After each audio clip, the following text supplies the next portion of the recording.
All right, well, I think we're right at 7 o'clock here, so to keep us on time and be respectful of everyone's time, I think we'll go ahead and get started with our session tonight.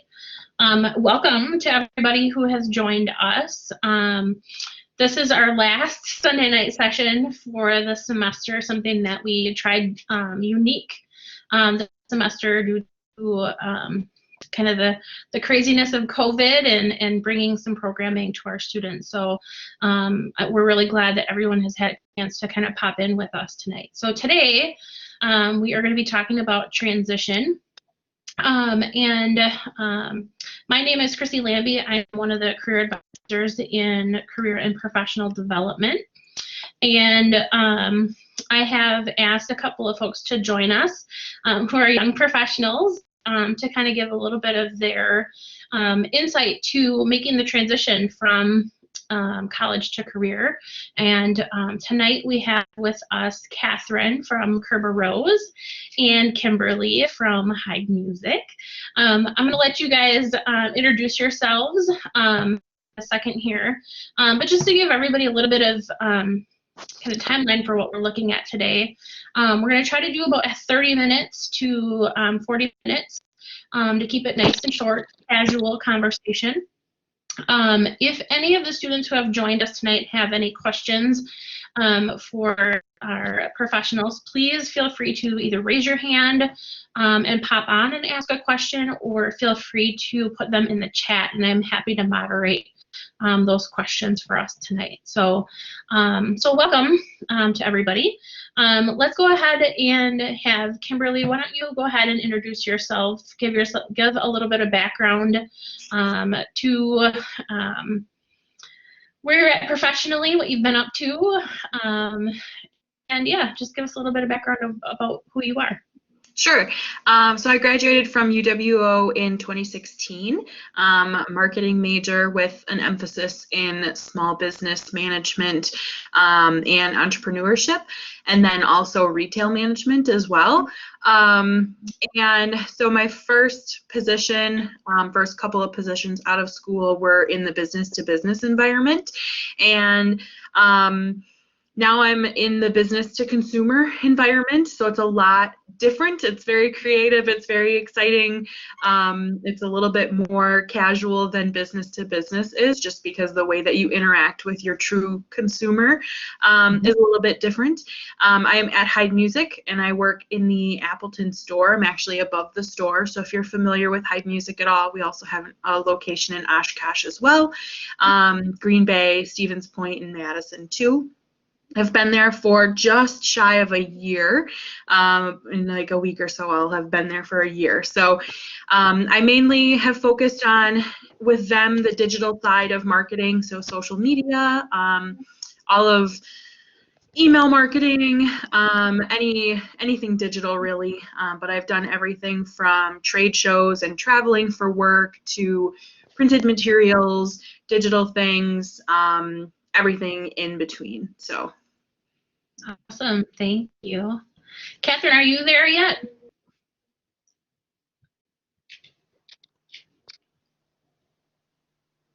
No, Catherine, looks like Catherine's having a little bit of trouble. Sorry about that. Can you all hear me? I'm having quite the technical difficulties over here. Yep, we can hear you. Yep. Okay, I will just leave my video off. I apologize for that. My data and my Wi-Fi don't like me tonight. No worries. But I'm super happy to be here with all of you. I'll tell you a little bit about myself starting off. My name is Catherine Sayoka. I graduated from St. Norbert College in May of 2019, and I now work at Kerber Rose, Certified Public Accountant, as a Human Resources Generalist. So after school, I joined Kerber Rose where I had already been interning, and I went for my SHRM CP, which is a Human Resources certification, and I've now been at Kerber Rose for about 3.5 years total. But a lot of my daily duties include recruiting and benefits and employee relations. So that's a little bit about me. Awesome. Thank you. So I'll go ahead and get started with a couple of questions. And like I said, if any of you have, any of the students who have joined us, if you have questions or things that you're curious about, absolutely, please feel free to pop on, either raise your hand or drop a chat in the chat box, and I'm happy to moderate.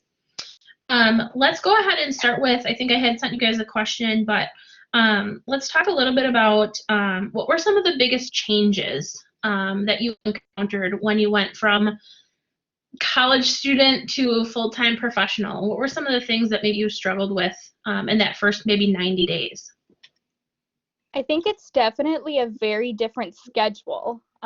In college, I feel like we have like club meetings later at night, and we can do homework all throughout the day, and we all have very diverse schedules. But if you end up working in business, you most likely will have like an 8 to 5 job.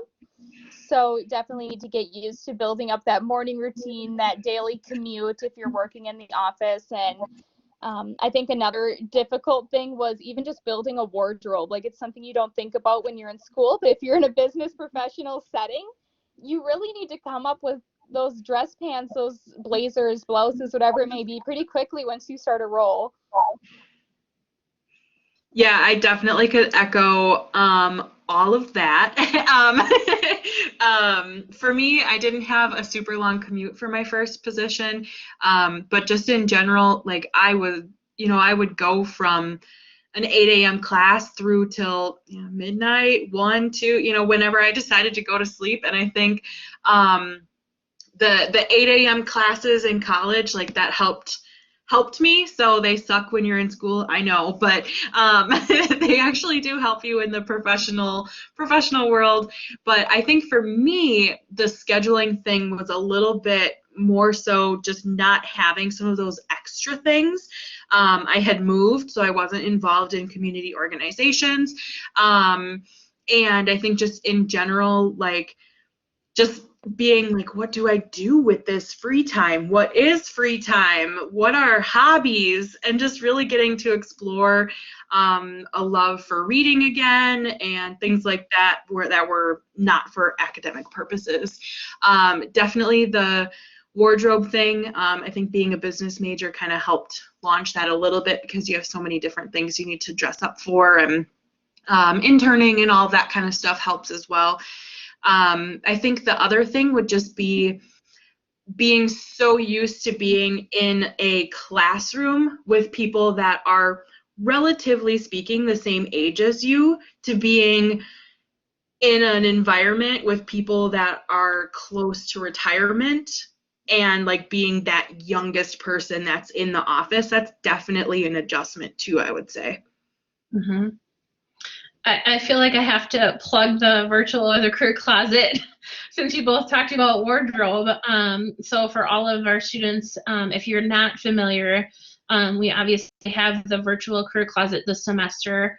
If you're interested, I'll post the link to that here in a minute, but you certainly can still, as a student, undergraduate student, you can browse the virtual career closet to help build that wardrobe. And then also within a year of graduation, so you can still visit the career closet for those items like those dress pants, the suit coats. We have a little bit of everything, so I'll share that link for you guys. So speaking about schedule and support, but talk about your family. What type of role did your family play in that in the transition? I actually moved home after graduating for a bit. I did not have a job upon graduation, but found one very quickly after, thankfully, and it was in my field and everything, which is amazing. All, everything that you could ask for as a graduating senior. So it was kind of like navigating living in the childhood bedroom again, and like parental expectations versus whatever, and do I need to tell them what I'm doing? Probably not. All those kind of weird things that you adjust for, but they're most definitely supportive. They helped me a lot through the phone with frustration, through anything, but also just really helped. It was kind of nice to go home after being so hyper independent while in school. It was kind of nice to like just go back to something that was really comfortable and things like that as well. Kimberly, did you guys have conversation at all at any point about contribution to living at home, Yep. coming in and out, those kinds of things? Yeah, so we talked about how much rent I had to pay. I have a sister that's 2 years older than me, and she moved home for a little bit after school as well, just while you're finding your next place to live because your college apartment lease is up, all of those things that you are about to experience. So we didn't really have like rules as far as coming and going, because it's not like I was an obnoxious person. Like, I was able to be quiet and everything like that. It's a small town. Nothing was open past 10 o'clock anyways. So that helped a little bit. There were no like 2 a.m. Friday nights, anything like that. But yeah, there definitely was you're going to pay rent, and this is what we charged your sister, but we're charging you this because you like more fresh fruit than she does and more of the fresh produce. So the grocery like contribution was more, and mostly they were like the money, obviously more water usage, more electric usage, all of those things. It's not like I was paying anywhere near apartment rent by any means, but yeah, so we definitely did have that conversation, and that was a part of moving home, as well as where are you going to put all of your stuff that you accumulated, and figuring that out too. So they were very generous. I had some furniture that hadn't sold before I moved home, so they were very generous in letting me use the garage until it sold on like Facebook Marketplace. But yeah, it's silly conversations, but they're really important, and I think they were helpful in that transition to. I didn't have a roommate for the last 2 years of school, so even just that transition was kind of silly in and of itself. Sure. What about you, Catherine? What kind of role did your family play in your transition? Yeah, so my family was really instrumental, first of all, in finding a role. So I had interned with Kerberos for a little over 2 years before I'd accepted a full-time job, and they actually helped me find the role. I had told them that I was looking for an internship in HR at the time, and in the same day, actually 3 of my family members sent me the job description for Kerberos, and I was like, oh, I guess this must be the one if they all think it fits for me. And I applied, and I'm still here 3.5 years later. So they were absolutely instrumental in helping me find a role. And I mean, I went to school at St. Norbert, and I'm from the Bondwell area, which is about 30 minutes from Green Bay. So I'm still in the area. They're still extremely supportive of me. I do live at home with my parents yet, and I'm currently searching for a house with my fiance who's still in school. So they have definitely been really helpful in this transition from college to work life. Awesome. Very cool. And one of my questions, and I think you kind of, alluded to some of that, Catherine, was that networking, and how has networking been a part of your new professional life? We talk a lot about networking. If any students are a part of the College of Business or working within our professional skills classes, we talk a ton about networking. Do you guys want to talk a little bit about how networking has played a role in your professional life? Yeah, absolutely. Networking is like the key to being in my role at Kerberos and in working in human resources. I meet a lot of people. I'm in a lot of different business organizations, and I'm also the lead recruiter for the firm. So I have actually brought in some of our accountants from like current young professionals groups in Green Bay, or an HR business seminar, things like that. So it's really about being able to put yourself out there. And I mean, even a 2-minute conversation can make all the difference. It can lead to a LinkedIn connection, and it can lead to a job opportunity or referral. Since I'm a recruiter, those referrals are really important to filling our open roles. And like, I can't imagine being in the business world and not having to network. It is such a huge part of my personal life and my professional life. For me, I actually found my first job in a newspaper. Of all places, in 2016, I found my job in a newspaper. But I would say outside of that, I have been in a couple of positions where the company was going through some economic downturns, and they did layoffs and position eliminations and things. And to have a network when it's a heart-stopping moment, but I've gone through it twice. I've survived. I'm thriving. So don't, when it happens, it's a little bit earth-shattering. But through networking, I've been able to source other opportunities. Actually had heard about a position at one point and went in and found out that the person that was interviewing me was somebody that I was in a young professional group on a board with, and I walked in, I was like, oh, well, hello, so sometimes even those types of things can happen, but even just reaching out to your network once it's been established to say, like, hey, have you heard of anything that's open or will be opening at your company anytime soon? It's super, super helpful.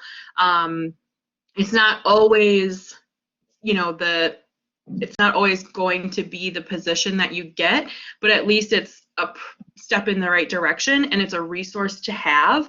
And it's a really good, even to have them as your cheerleader, or to have them on their network see something and forward it to you. Sometimes that's half the battle, is just not being able to see all of the positions that are open, because there's so many job sites, there's so many different resources to find it. So it can be really instrumental to your success. And I really would recommend, if you relocate or even if you stay in the area, joining a young professional group, because yes, you network, but you're amongst peers. It's not a traditional setting of networking that maybe the College of Business would set up, or different networking nights. So it's pretty much all your peers that are kind of in the same realm of experience with you. I was a part of the Fond du Lac one. And I also, it helped me, and now I'm part of the Leadership Fox Cities program and going through that cohort as well. So I think continuing to network once you've graduated and landed something is equally as important as well. That was a great example too, Kimberly, of like really being kind and trying to build relationships with everyone you meet, because you never know who you could meet today and think nothing of it, who a year later you'll walk into an interview with, and you're going to think, how did I treat this person, or how did I present myself when I first met them? So it's really important that if you're meeting anyone in that type of setting, or even at all, just to treat them well and try to express yourself in a good light, because you never know where your paths will cross in the future. Yeah, absolutely. I mean, be kind to the people that are ringing your groceries out. Be kind to the people that are the CEO of a company. Treat every position exactly the same, and you never know what you're going to come across or who you're going to need to rely on in the future. Absolutely. Both of you have kind of talked a little bit about young professionals groups. For our students that are joining with us, young professional groups are organizations all over the United States. So there's organizations, if you're moving somewhere and you're looking for ways to get connected, young professional groups are always a really great way to just get to know people who are your same age, who are professional, who can really help open up a lot of doors socially, and then also professionally. So networking is very important. Catherine, you're part of Current up in Green Bay? Yep. And also SAPRO, which is Shawano area young professionals, but I'm much more active in current. Do you want to talk a little bit about some of the things that you guys do in current? Absolutely. So I actually am on the Community Partnerships Committee. So within Current, you could be a general member, and you also have the opportunity to sit on various committees. Within my committee, I put on some social engagement and community-oriented events like fundraising for micro grants, community service, things like that. But generally with Current, it's really a lot of opportunities for both professional events. Like we'll do basically like a lunch and learn style. So you'll get to like get together or do virtual presentations and learn about topics of interest. But we also do a lot of events that are like just social oriented. Like before the pandemic started, we had a karaoke night with like 50 other young professionals where you can talk kind of just in a social setting. And so there are a lot of opportunities to get involved on the various committees and the boards if you're interested in being more active in your community, or just being a general member where you want to be able to meet with people and socialize with people and also network at these professional events that they offer. So Current is actually for people ages 21 to 39, sorry about that. And then after that, once you hit that 39-year-old range, you typically transfer into like the Green Bay Chamber. Awesome. Kimberly, you're part of that. You mentioned the leadership Fox Cities. Do you want to talk a little, that's a little bit different kind of experience. You want to talk a little bit about that? Yeah, so I have experience with the Fond du Lac Young Professionals too, and that's a lot like what Catherine was talking about, except for I would say it's mostly social oriented. And I mainly joined it because we were trying to brand the business that I was at. It was a company that's been in the community for 160 years, and nobody knew what we did. And from that standpoint, it was really hard to recruit people. So I was joining different things, and I was on their marketing committee and stuff. But it's a really great way if you move too, which I had moved for that role, to try all of the local restaurants and like just meet people. What ours was entirely like that dinner time where appetizers and drinks and you just chat and everything. And right now with the pandemic, that sounds like a nightmare, but you know. So with Leadership Fox Cities, that is an application-based program. So most young professional groups are mostly like you would pay membership dues annually. And I would definitely recommend checking with your employer if they would sponsor that. I've been fortunate enough to have them sponsor that. But Leadership Fox Cities is a program that you have to apply for, and then it's only a select number of people get chosen for it. My employer nominated me after just kind of seeing how much things had pivoted and things with the pandemic, and just, always very much a go-getter and want to grab life by the horns and move forward with everything. So it's a little bit different this year, truthfully. It's a little bit of virtual components and things like that. But what you do is you spend one day every month for basically a school calendar year, and you spend it in whatever day, and each month is a different theme. So last month was like environment, and so we learned about the recycling center for Outagamie County, and we learned about birds, and we were at Boobolt's Nature Preserve, and we were doing all these different things. So it's not necessarily just young professionals. It could be, it's much more open than a young professionals group, but it's definitely something that like you would need to be recommended for and then fill out an application. And it's not like a lengthy application process, but then there's a board, a committee from the chamber board that reads through the applications and approves them and things like that. And that's a great opportunity for you to meet other professionals in your community, right? To continue to market your organization and just get to know other folks in the community. Yeah. Yep. Yeah. Our first, we had a retreat for the first thing, and then our second meeting was business day. And I learned so much about businesses that I would hear about being on campus and a business major. The College of Business partners with a lot of bigger companies, but to hear about some of these smaller companies and just hear so much about the community that we work and live in, it was just amazing. And to just connect with people, we have a small group project that you work on throughout the year, and I've got people from all over the place, banks, Appleton Area School District, you know, one of the Heckrot, you know, wetlands and things like that. People that I would have never probably come across ever unless I went to the bank that they work at or something. So it's a really great opportunity to learn about the businesses in the community, as well as how you can maybe piggyback off of initiatives that people are working on together, and just, again, to meet new people, because you never know when you're going to need to know someone that works at a bank or something like that. Okay, awesome.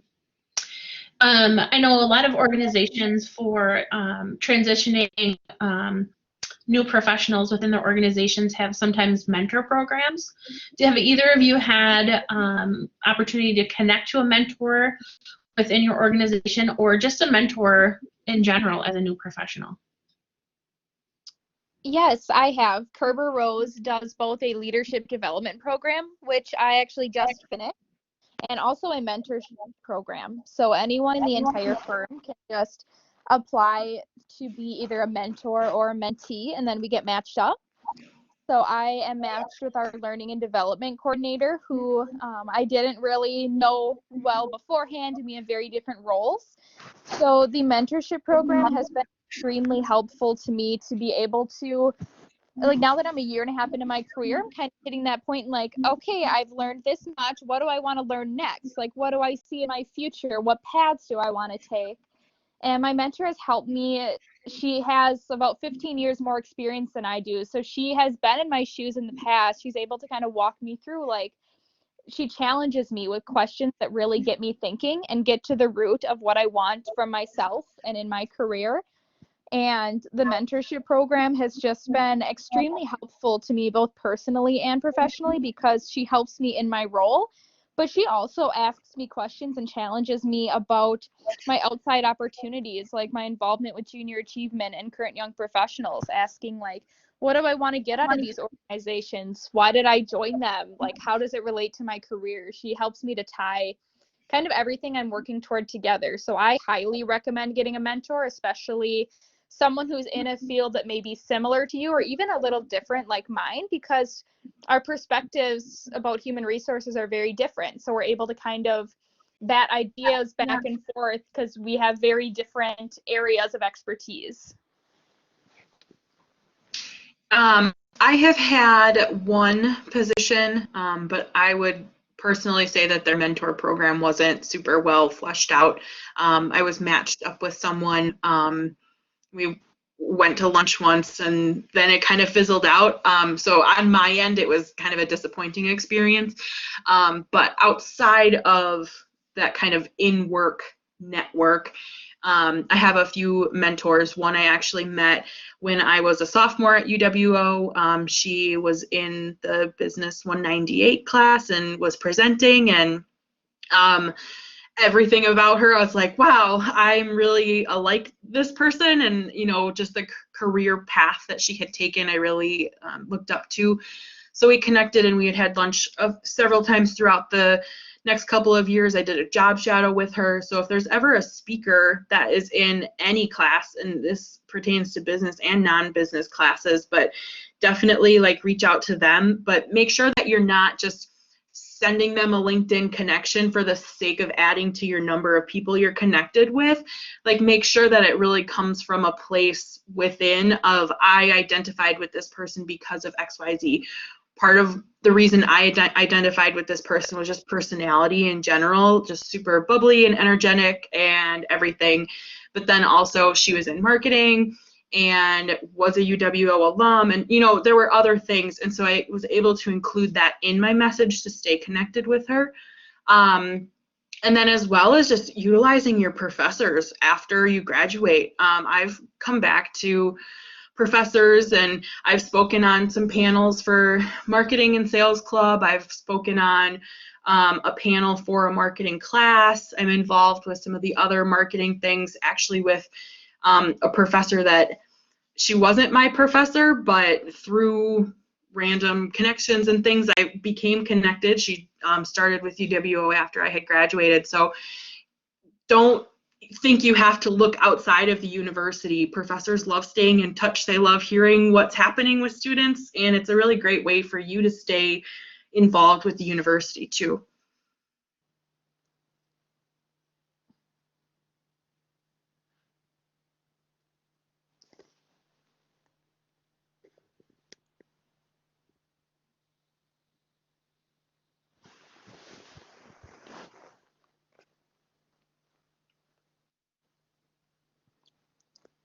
I'm unable to hear you, Chrissy.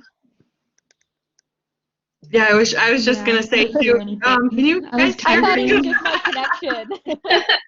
That happens, right? I feel like this is common things that happen with COVID stuff. I want to just, we're right at 7:30, so I want to open it up to any questions our students might have. If y'all have any questions, feel free to pop them in the chat, or raise your hand, and if you want to ask your question your own. And if not, I do have one question I'll take us to the end with. So I'll just give you a minute if anybody has any questions. If there's anything that you were hoping that we would cover and maybe we haven't yet.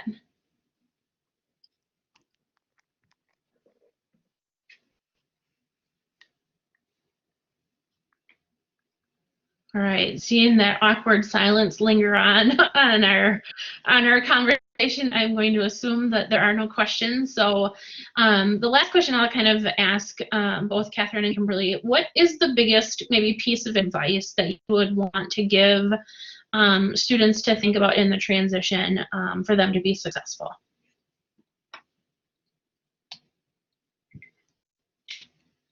I would say I think two things, but they piggyback really well off of each other. Don't be discouraged by all of the change that's about to come.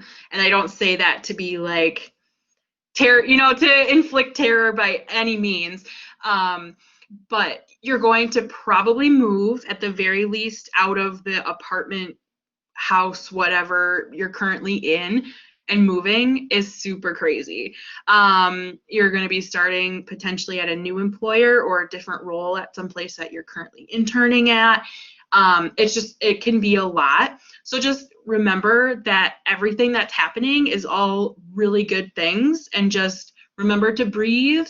The motto of 2020 is self-care. Like, just remember to take that time off and do things that you like to do and enjoy to do that maybe don't have to do with academics all the time. And I would say the second thing is just say yes to like so many things. That's really how you grow in a position. It's how you kind of stand out once you've already got the position and can kind of continue to move and grow within the company and potentially into other companies and things like that. Just learn as much as you can, be a sponge, and just enjoy every moment of it. And mine would be embrace being the youngest in the room. There have been so many times when I graduated from college, or even while I was still in college and starting to transition into like outside community activities and involvement, or even in my role at Kerber Rose, most often I was the youngest person in the room. I was 18 years old when I started with Kerber Rose. And so it is intimidating. I'm not going to lie. You need to kind of almost like work up to getting the courage to speak up and things, but don't like use it to your advantage. Like, you're the youngest in the room, meaning like you have a head start into this. You are starting somewhere that maybe they didn't. Maybe they had to work up to finding this company that they really like. Or also, you have very differing perspectives than they have as well, and use that to your advantage. I mean, fresh out of school, you have managed the hardest things. You are a college graduate or a college student during COVID. I bet none of them can say that. So there are a lot of things that you bring to the table. So it would just be embrace being the youngest in the room and use it to your advantage. Awesome. Thank you, ladies. Any last questions from the group? Yeah, we have one question here. Grace is asking, what were some of the challenges you had in the first 90 days in your career, and how did you work through those challenges? For me, I will not lie, it was applying my knowledge. You spend so much time like absorbing theory, and I was in a new position within a company, so I was learning what the product was, they were learning what the job should look like, and so it was like, wow, what did my textbook say about that again? Like, just really being able to implement. And for me, I'm a marketing nerd, so I don't know if this applies to everybody, but I would go study my stuff after college. Like they wanted me to write a marketing plan. I was like, oh, I haven't done one of these in 2 years. I don't remember what are the 4 P's, 3, 2, 1, so going back and like keeping some of those resource materials, I had class packets. Everything for you guys is probably virtual, so all of your digitized notes and things. And I think the other challenge would just be like just product training in general, and that will happen at every single company that you work at. And it's just ask any question that comes to mind. Don't say, this is a stupid question, but just ask it, because they're going to tell you it's not a stupid question, especially being a new employee. It's going to show initiative that you're trying to understand everything. So I would say that those were my 2 challenges: product training and knowledge, and navigating that, and then also just applying the skills that I had just spent 4 years learning about. I was kind of like, oh, this is a little bit different than writing a paper about it. So Yes, I absolutely echo that, Kimberly. And it's important to keep some of the materials. Like if you think in college, like, hey, I might need this later, you should probably keep them just because you probably will.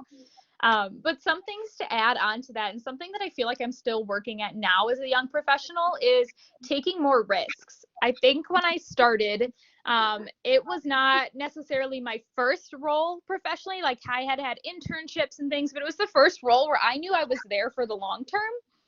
And I definitely think I could have taken more risks. I was very much trying to be perfectionistic, and there were times when like they really only needed this like project that required maybe 50% of my effort, and I kept trying to give it 100% and taking too much time when it really wasn't something that was necessary for that thing. So I definitely don't think being a perfectionist is always a weakness. It can absolutely be a strength, but definitely try to take risks while you can. Don't be afraid to be wrong.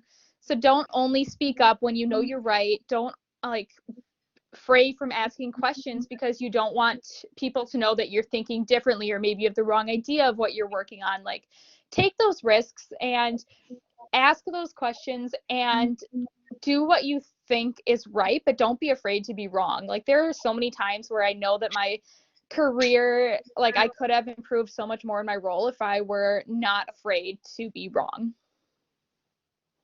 That's what people are training you for. We're all young, we're all newer in our careers. Heck, you could be 80 years old and in the workforce and be wrong all the time. Like, nobody is right all the time. So just beginning to cope with that. Yeah. Nicole asks, how can I prepare for life after college? I would say, oh, go ahead, Catherine. Oh, sorry about that. That's okay. I think definitely start looking ahead of time for a role. Don't waste, like, obviously it's definitely fine if you don't find like that role that's going to be your fit before you graduate. Like, there is nothing wrong with that. You want to make sure you're taking the right step. But that also doesn't mean you should wait until the very last minute to start looking for a role. So try to keep your options open and apply early and keep networking. But as you're transitioning, keep that support system close to you. It's going to be difficult. A lot of people have gone through the same things you are about to go through. So keep them like right next to you at your resource. And the last item would be to, as we kind of discussed earlier, join something right away. I felt lost when I graduated college. All of a sudden, I didn't have any of my college orgs or like those friends in my same dorm room or like whatever it may be. find somewhere where you can join to start making new friends, get yourself involved, feel like you have a sense of purpose outside of just whatever job you currently have. Yeah, I agree with that, definitely. Just echoing that, staying connected with people from a friend standpoint and from a family standpoint. Like, your family is going to be your biggest and best cheerleader. Your friends will too, but nothing beats family support. If you've got siblings, whatever, it also is a really good way to find any stress relief that you might need to just, whatever, do a virtual game night or anything like that. Hopefully, like, we can stop doing everything virtual soon. But I think too, just if you're, I agree with like finding things to do. When I had graduated, I was so used to just being on all the time and just doing so many different things that I really didn't know what to do with free time. And so I actually picked up like a part-time job to just build my portfolio and do all these random things. I don't necessarily recommend that. Like, find things that make you excited to be not in college anymore, whether that's, again, being able to read again, picking up a craft, learning an instrument, starting an instrument again, something like that. Kind of like slowly ease into it and just stay really, really organized so that you can stay on top of everything, because a missed assignment is totally different in the professional world than it is in college. I will say that. All right, one more question here. Diana asks, would you encourage students to look for a part-time internship maybe during the sophomore or junior year?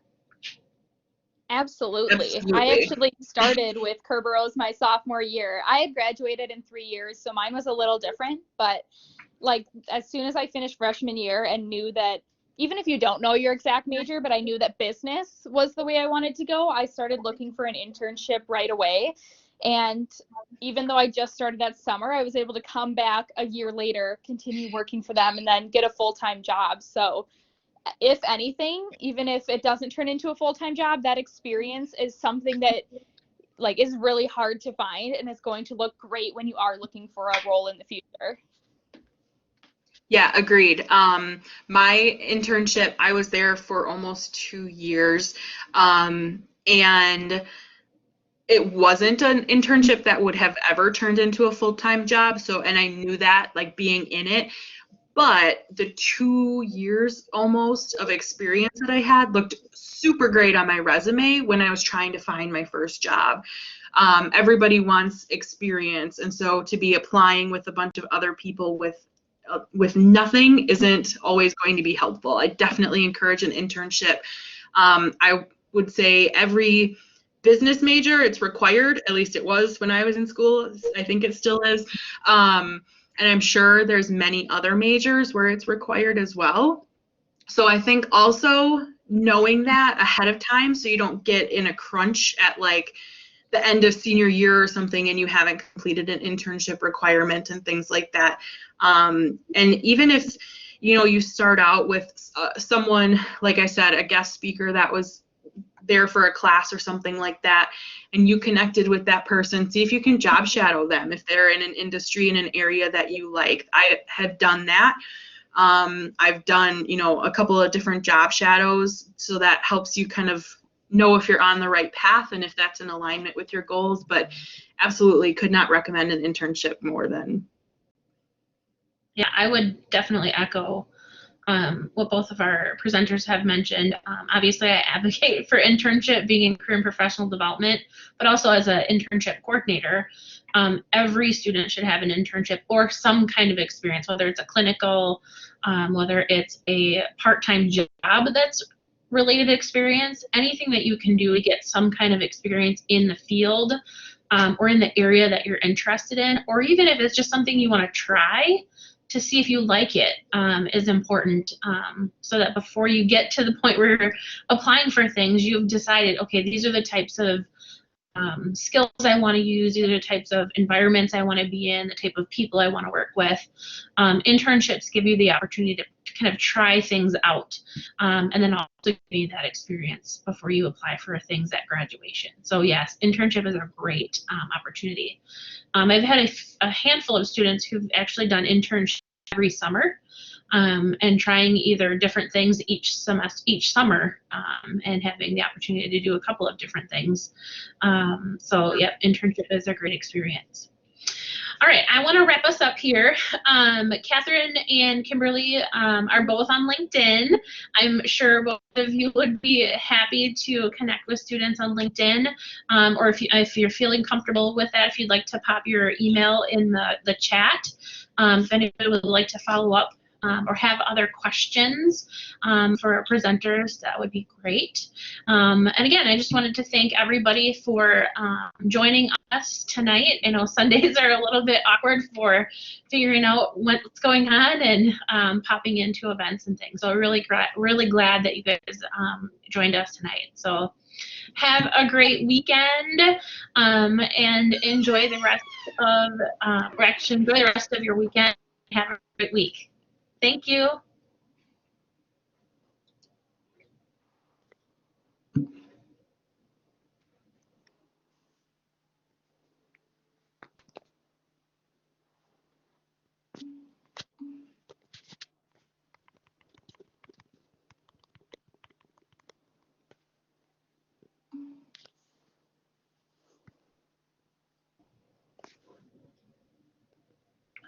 Thanks, Kimberly. Thanks, Catherine. Really appreciate you guys joining us.